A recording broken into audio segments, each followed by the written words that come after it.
Hi guys, GT here, and I am back with my top 3 mods of the week series. Now in this week's video we look at 3 more fantastic mods that I've been using in game, and we find out what they are and what I think of them. And just before we start, I do apologise if my voice is slightly off in today's episode, and that's just because I've got a bit of a cold and it's making my voice a bit croaky. So guys, on to the first mod in this week's video, and it is the Vampires Suck mod. And basically what this mod does is make no vampire attacks happen in any towns or cities. Now I don't know about you guys, but the last thing I need when I'm creeping through a town or city is a vampire attack, and this can be a really annoying thing that happens. The first danger is that you can get bitten by a vampire and end up turning into one yourself. But also the NPCs in the town can also be killed by these vampires, which can actually affect your quest lines that you want to play through. So the Vampires Suck mod is actually a really useful mod for both of those reasons. And to be honest guys, if you want to avoid both of those situations, I do really recommend downloading it for yourself. However, if you are completing the Dawn Guard quest line and are training to be a vampire hunter, you might want to leave this one off. So guys, up next is another incredibly simple mod, but it is one that I use all the time.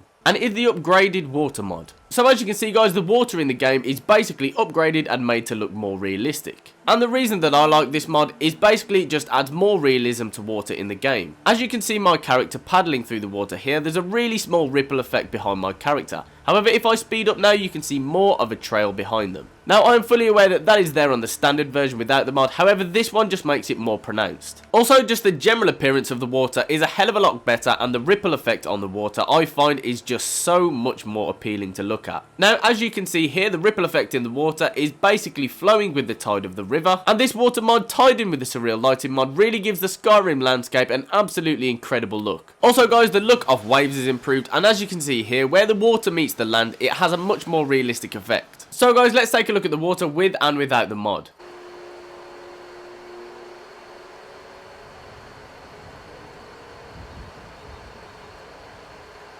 So guys, as you can see, this mod is a very subtle one, but it is one of the small mods that I like to have in my game just to make the overall look of Skyrim look a little bit better. So guys, last on our list of this week's videos is the complete smithing mod. Now honestly guys, this mod is a little bit of a cheat, but to be honest it saves a lot of time and effort if you are training up your smithing skill. And what this mod essentially does is train your smithing skill all the way up to 100 without you having to go out, get the ores and make tons of iron daggers. So as you can see, my smithing skill is 68 and I haven't unlocked any of the perks at all in the skill tree.